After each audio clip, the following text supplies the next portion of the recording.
Yeah,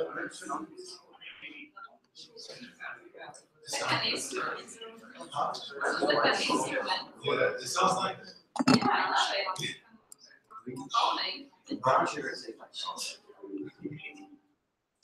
I love it. Calming.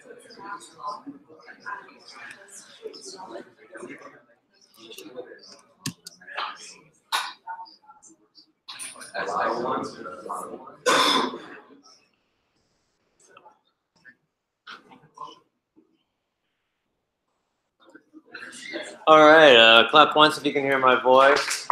Clap 4 times if you can hear my voice. Clap 1,000 times. Okay. All right, yeah. All right, we're all jokers. All right, how we doing the warm up? Yeah, no, okay. Here, come on, you did pretty good. Okay. Yeah, so not that great. How come? We didn't practice it? Okay, that's a great reason why we might not do as well on it. Is that a fair assumption? Pretty unanimous? Thumbs up if you practiced? Okay. Yeah? And you got it pretty quick. Great, okay. Might be a correlation. Let's practice it now together. All right, so we got kind of a rough outline here, although it's not perfect, because I did want to push us to try to remember a bit. But let's go through it. So first thing we're doing is declaring a function. Thank you, Bang. Const. Let's do quicksort. It's going to take in one argument, which is going to be an array. And our goal here is to sort the array. We were given a little, remember, it's recursive. All right. So if we know it's recursive, let's come up with a base case. What can we think of? Michelle? Okay, how come?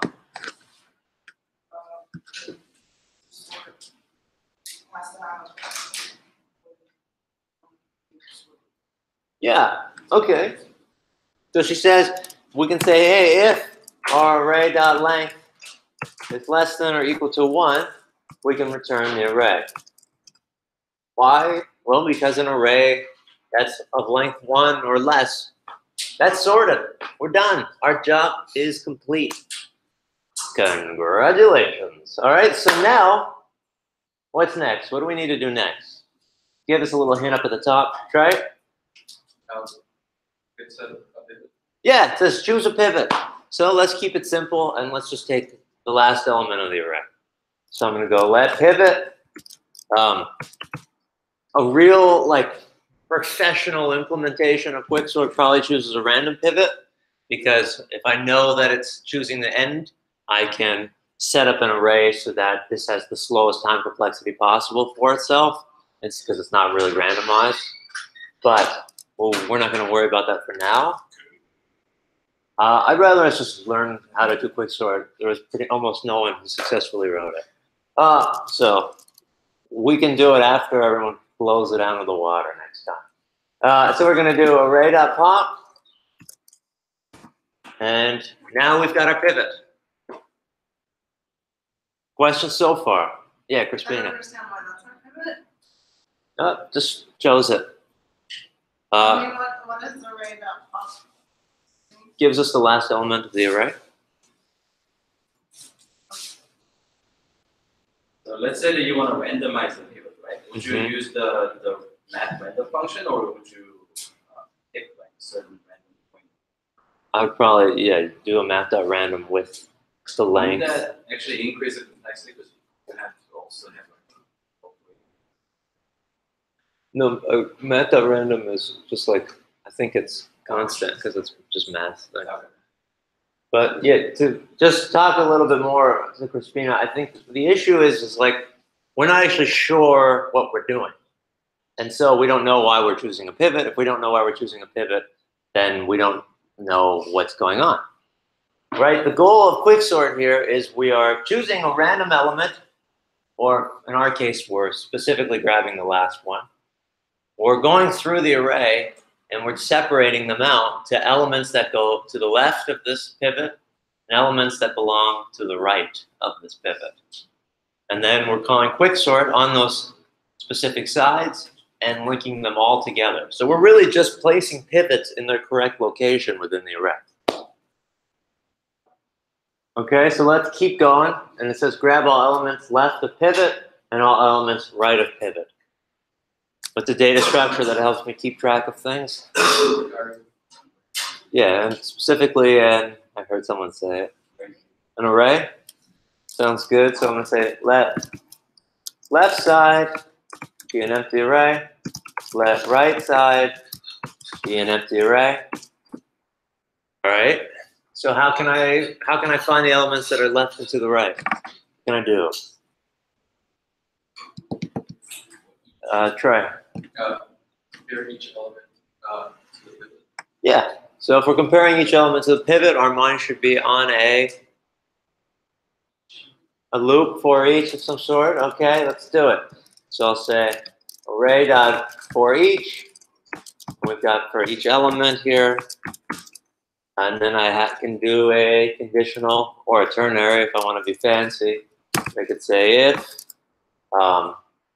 element is less than our pivot, I'm just going to push it into our left side.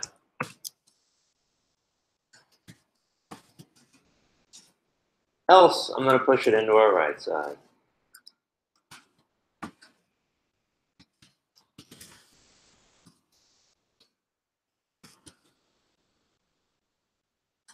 Okay, so after this is run, what do we have?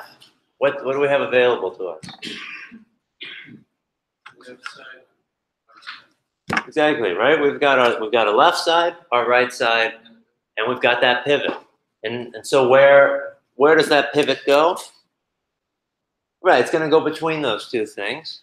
And we know that we're calling recursion. It says, let's actually go specific. It says put together with recursive calls. Good luck. Okay. So I could do, I can call quicksort on our left side, right? And this is eventually going to return what? Yeah, it's eventually going to return a sorted array, eventually. And then I can do dot concat to connect. What I put in here? What should I put to just to the right of our left side? The pivot. Exactly. Dot concat. And so I want to also join whenever we get a sorted right side. What can I use for that? Yeah, quick sort on the right side, right? Quick sort, right side, and I'm actually just going to return it if I'm done. Thank you. I did all kinds of things there. Okay. Should we try it?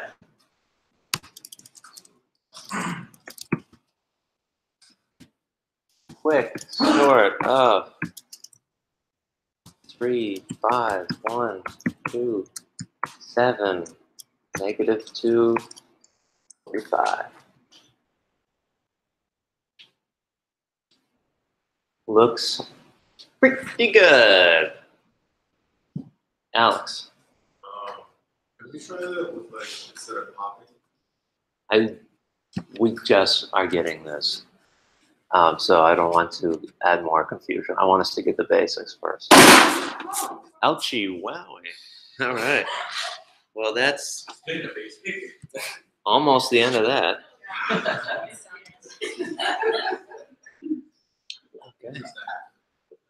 Interesting. Everything is fine. Mark, on the table in the back. No, this is fine. Yeah. Yeah. Else doesn't do equal to is equal to the because it was complex, right? The else, if it's equal to the pivot, it still goes into the else statement. I don't want to eliminate that from our array. So then I removed the pivot from the original array with pop, so I still have to have that. I don't want to lose that element. so it's not in the right side. If there's a duplicate element, it's in the right side. If there's not a duplicate element, it's in the middle. Technically, it's still the answer. Sorted left side, right? One more time. Everything is still just getting sorted into the left side.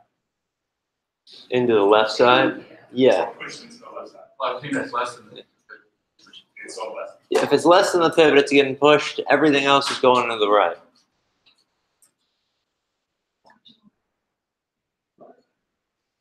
Oh, it's not a sorted array, it's just a regular. Right. We're sorting it. So it only works with the shops? No, it Is doesn't. that, okay, 'cause like I tried shift It should work with shift too. and I'll work with you on that one. Christina, I'll work with you with splice too. The left action is 9 and 10, and the right action is. Hey, I'm still in. Someone's talking. I can't hear them. Sorry. All right, 9 and 10 is putting the left side. It's filling, it's populating the left side, right? Mm-hmm. And all of it is populating the right side. What's the always? It's putting elements into the right side. Is that what all is doing? What's the last word? What is doing? Like 12? Yes, line 12 is putting things into the right side. 10 is pushing things into the left side that are smaller than our pivot. I know every element inside of our left side belongs to the left of the pivot because it is smaller than the pivot. And I know everything else can go to the right side of the pivot. Yep. So when I asked you on line 5, why are we doing pop? It's because the array is not sorted, and that first element could have been any number at all, and it could have been in any size, so that's why. Yep. But we don't have to use pop. We just need to select some element to be used as the pivot. Correct. And this is like a faster, the time complexity this is faster than putting like array.length and doing getting a random number. Array.length n. And then finding a random number in the array to use. No, it's not faster. This is just easier to read. I definitely encourage you, if you feel good on this, to try to randomize it. Yeah, Winter. How is the left side? Forget it. Forgotten. I was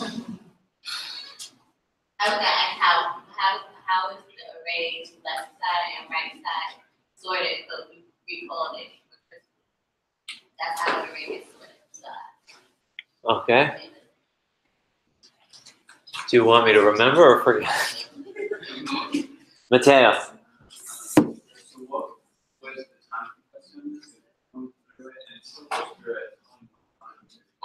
It should be n log n. On an average case, worst case would be n squared. There's best case, average case, and worst case with all time complexities. Quicksort is an average of n log n, worst case n squared.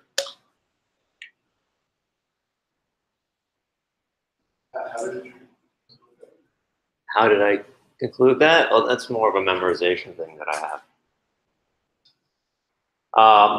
You should definitely know the time complexities of like all of your sorts.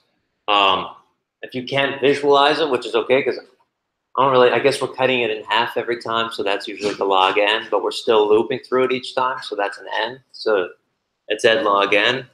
But at the end of the day, like if you look up sort time complexities, there's charts, you shouldn't have those memorized and ready to just bang out. It's a good question. Leo.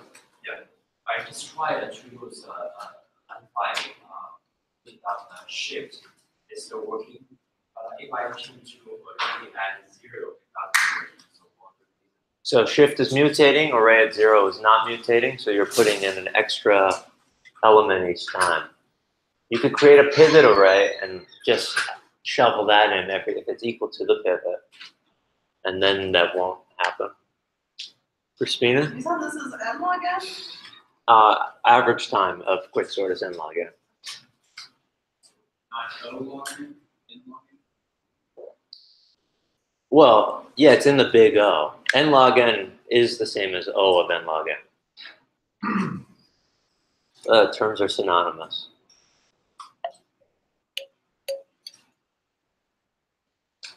All right. Anything else with Quicksort? Sort of quick. Yeah, Trent. Just reiterate, it's n log n because n is something, and log n is when you split it in half. I keep splitting it into smaller and smaller chunks, so by half.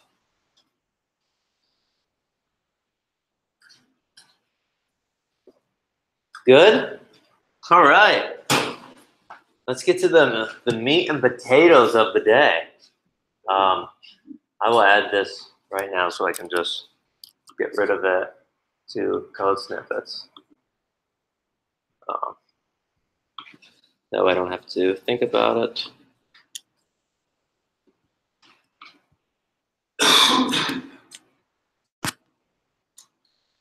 Cool. Okay.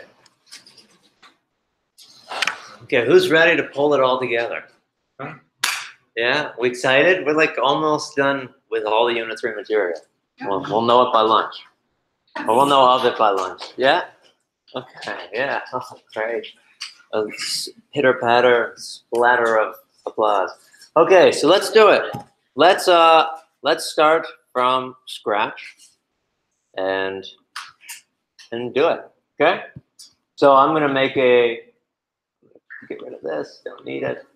And I'm gonna make a new terminal.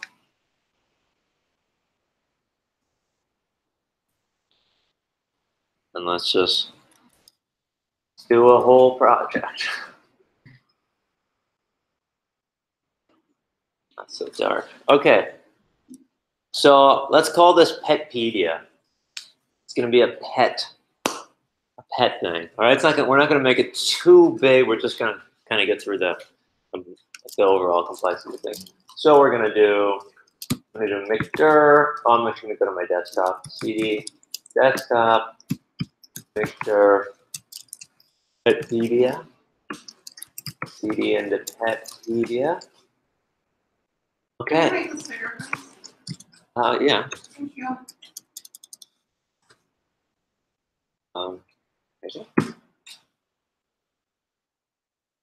And opening it up on Atom. And here we go. We've got a fresh project. Pretty cool. All right. So the first thing we got to do is we want to create this database. Let's go into that right away. So I'm going to create a folder called DB, and inside of that folder, I'm going to do a c.sql. So I'm going to do that from here because it's a little faster for me. Then I'm going to say touch db/c.sql.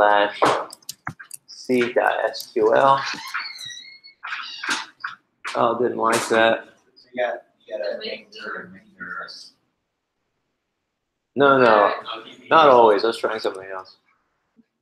Sometimes it works for some reason. it's not touch. Victor db/. See if that works. Oh yeah. All right. Well, whatever. I'm gonna do it from here.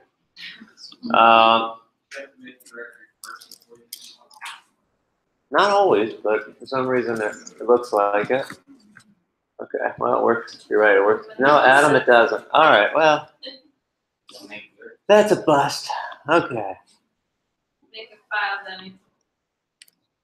Oh yeah. Okay, I got it. Thanks for that. Okay, cool.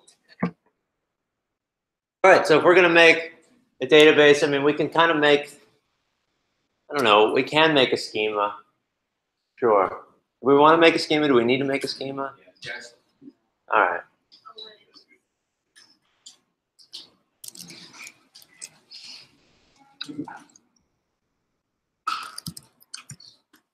Okay. So we want to have two tables. We want to have a users table and a pets table. That's all I want. Okay, can we think of some keys that belong in the users table? Under ID. Yeah, so users are going to have an ID. What else? A username. Okay, sounds good. What else? Favorites? Favorites? Yeah, like favorite pets. So it's a pet media, so you can have your favorite pet. Okay, yeah, we could do something like that. Kind of don't want to refer to the pet table in this one. I want to keep it really simple. There. If they ever have a pet, like a cat's home. Yeah, so, okay, so does an owner have a lot of pets? Can they have a lot of pets? Yes. Yeah. What? Yeah, oh yeah, we can do species in pets. We're still looking at users. And pets, do they belong to a user? Yeah. We can make them belong to one user. We can kind of set that up, that association. All right. Email. Let's put email. All right, so for the username, let's just have that. And what can we put for the pets? An ID, what'd you say, Ben? Yeah, so it's got a link to the user, right? We've got to have like some kind of owner ID.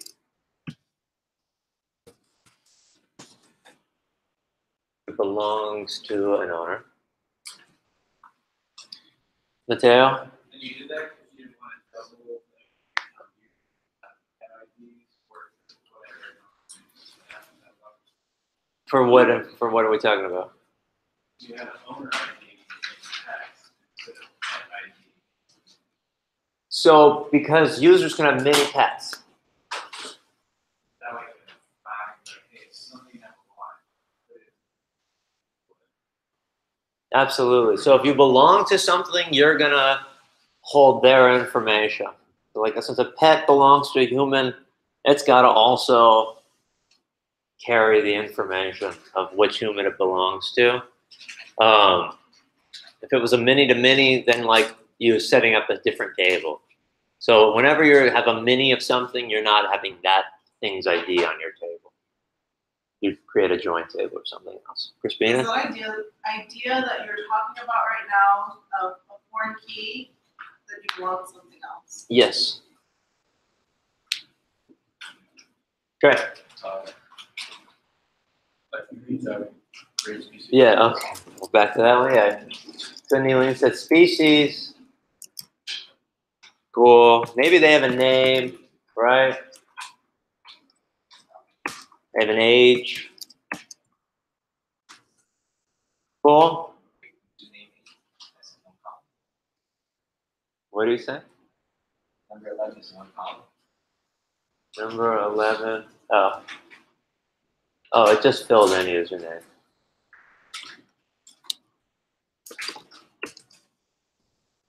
All right. All right, we don't need to make our tables like unbelievably complex here. We already did tables yesterday. This is just kind of a light review on that. We're going to be moving into something else. You satisfied? Okay. Instagram page. What? Instagram page. Instagram page. No. These are my pets.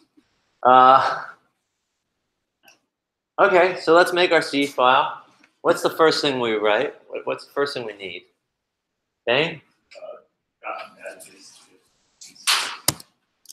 Sounds good to me. So we're going to say drop. Sorry? Database. If exists, and let's call it Petpedia. Yeah. So if I don't seed correctly the first time, I don't want to just keep adding into the database. So like if I insert 3 things and then it breaks, I don't want to reinsert those 3 things with the past 3 things. So if I had a database, I was filling it in with Takia, Corey, and Reed, and it went Takia, Corey, and then there was an error on Reed's thing. And so then I corrected Reed's thing and I just reseeded. Then it would say Takia, Corey, Reed. I don't want that.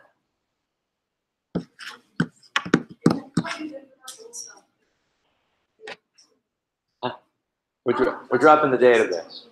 Mm-hmm. Sorry? Interesting. I'll have to look at your code individually for that. Okay, so let's keep going. What's next? That sounds good to me. Create database. And we want to call it Petpedia. What's my next line? Mateo.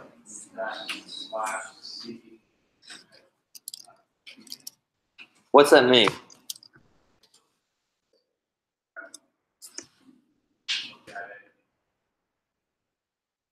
Yeah, so this is connecting it to the Postgres. This way I have access to it that I can update, delete, yada, yada into it. Is C acronym for anything? And connect.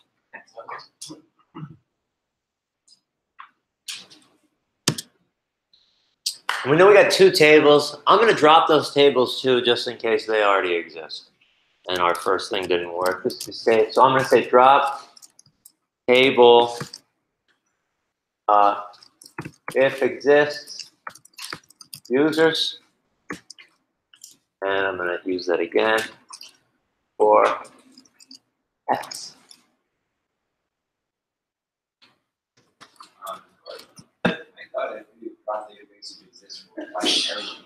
Just do it again and to have you see another thing that exists out there. So either or would be good for the top part. Should be.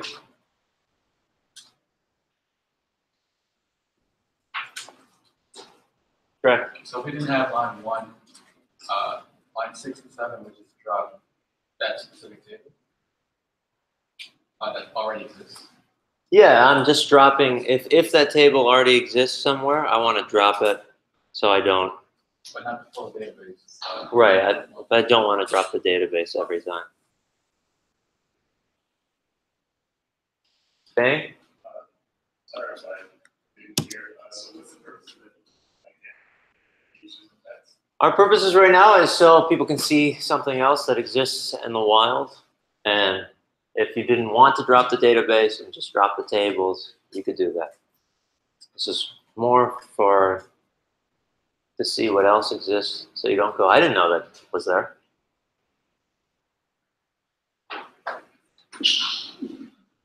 But it does, it's like doing the same kind of thing as what the other command's doing, right? It's the same command. It's just using table instead of database. All right, so what's next? Okay. So I say create table.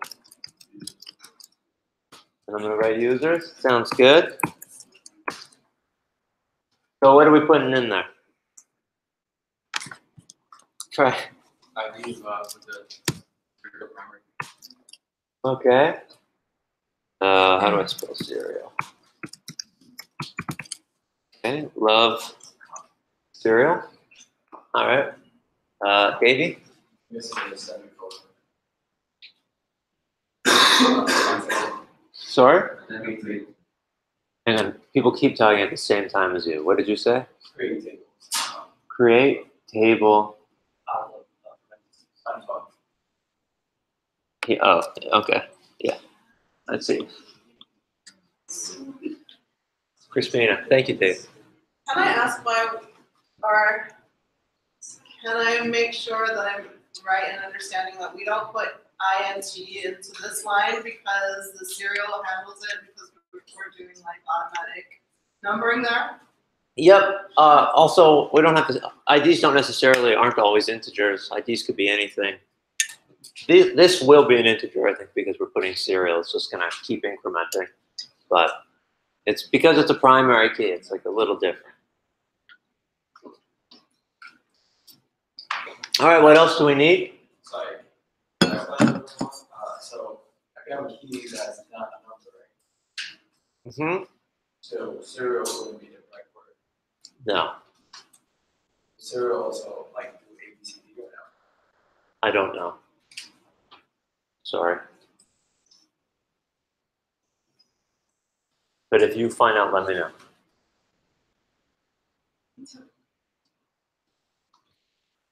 Cool. Oh, yeah, Nilay. If we don't keep serial, we just have someone. I'm not sure I always use serial. These are a lot of these things like we can experiment on our own, right? Like these are like, what happens if I run this? I don't know, run it. You can totally see it if you run it. We can't be afraid of trying things out on our own. We have, because like after this program, we are on our own. I mean, we'll still all know each other, but you're still going to have to find information. And you're going to find most of that information by looking it up and running it. So if it's like a Google question or I can try it question, let's try to hold that. If it's like I'm not understanding it correctly, let's definitely speak that one. Yeah. I think we're just like all like running this for the first time, so we don't know what you know, what you don't know, what we have to like move forward. It's like not yet. Well, that's fair. Definitely keep asking questions. I just might tell you to look that one up and try it. All right, good on that. What comes next? Oh, Takia? Okay. Username. You said varchar. Not null. So we want to make sure someone puts in the username. Varchar allows it to be a very long name. If I wanted it to be smaller, I could just use char. I think that's like 266 characters. That's probably what Twitter does, right?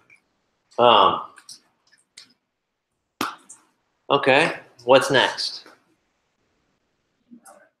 Email? I like that. What do we have to say about email?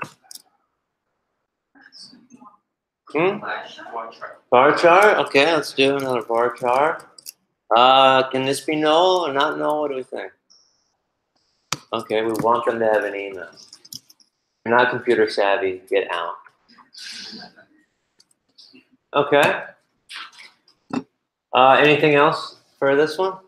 Social security number. Leo. Yes.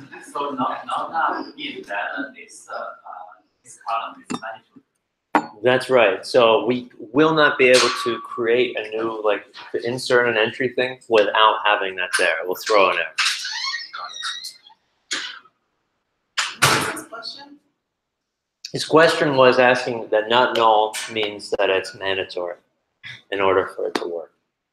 I'm saying absolutely. If they don't, like if we were to try to create a new user and we didn't give them a username or an email, it won't add them to the database. They need those. If we didn't have that there, then we like right. If we didn't have this on email, we could add someone with a username and not an email. But we're being really picky. We're not. There's something that is taken care of, like via the DOM and the JavaScript, like the logic of JavaScript. If user didn't fill email, then DOM something. Like why do we need another kind of layer of validation for the DOM? Ooh, good question. So we're not saying why do we need another layer of validation? Can't we handle all that on the front end? Sure, you can handle things on the front end, but having it. I mean, there's also an argument to say, well, you don't even need to handle it on the front end. You can just handle it on the back end. But really, you should handle it on both ends because kind of as a fail-safe, right? Instead of having a single point of failure, we now have two possible ways. So it increases our chances of success in that sense and control. Also, we're not always involved in writing the full stack application. We might be hired in our back end, we might be hired as a front end. And we might not totally know completely what the other people on the other side are doing. So if we handle it here, we don't totally have to worry if our front end people are handling it. We So don't- if the user didn't supply like email or username, then it's not gonna create a new user. Yeah, it should throw some kind of error.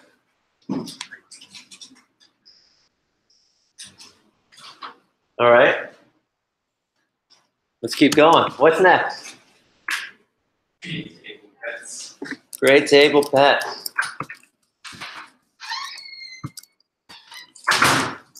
David. Oops. Whoops. That's not what I intended. Okay. So we got our pets. Janelle. Sounds good. ID, eating cereal, primary, key, right? What's next? What's our next thing? Johnny, you want to do it? Okay. So we're gonna do Oh, sorry, hints. owner ID Oh, yeah. and Reference. references, User's ID. users ID. Do we want a pet to be able to not belong to another? Yeah. Sure. Some wild pet. Would that make it a pet? Does that make it a pet? That's like we're getting into philosophy here. No, I would say it doesn't make it a pet. I think you're right, but for this, let's just keep going.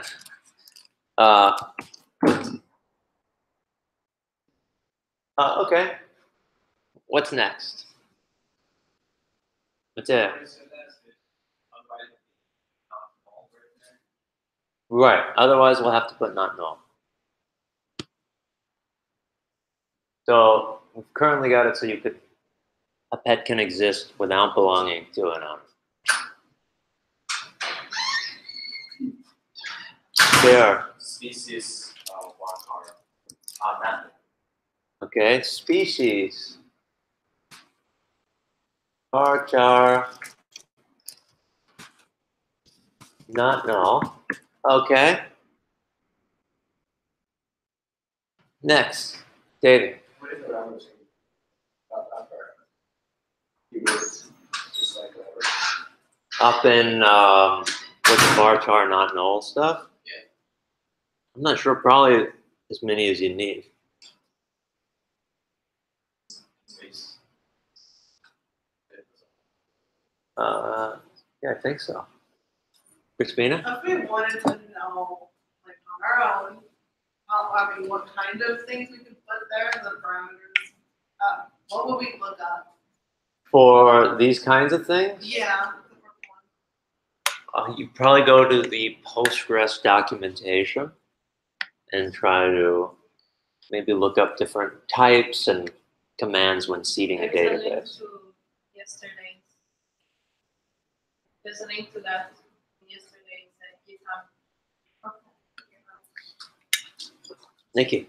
Age, Oh, yep, not, sure. So we want to have, where am I typing? Sorry. Age. Keep going. int, not null. Int. Not null. Great. What if we don't know their age? I don't know. It's up to us, right? We're the designers. Johnny? So we just want to leave it like undefined. Each hint. Yep. Then it's okay to add one without an age. We just add one without age. We can add pets without owners. You want to have no age. Yeah. Like they might not have an age. That's okay. Hang on, there's a lot of side conversations that are breaking out. Really? Along with John's contact, we could just have on as a drop down option. Yeah. Okay.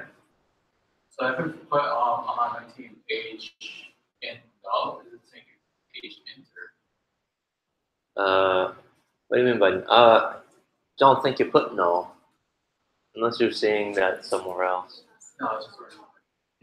No, I think it's either not null or just regular. It's a good question. Mateo.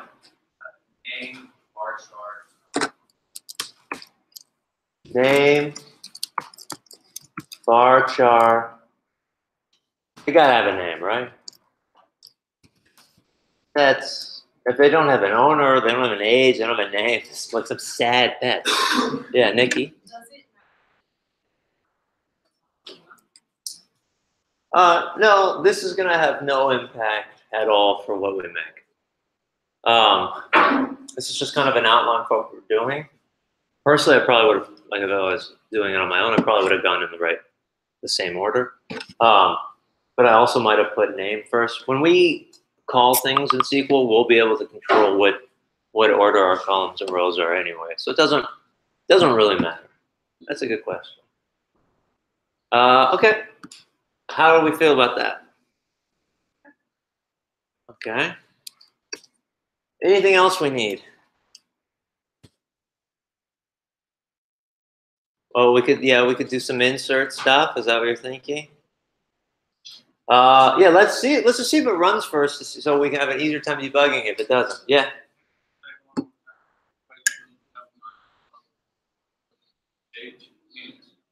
So we don't have not null in front of age end or in front of our user ID because we're saying when we create a new entry, right? We want to add something to the database. It is okay for us to not know an animal's age and to not know that animal's owner. If we want it so it's not okay to not know those things, then we put not know.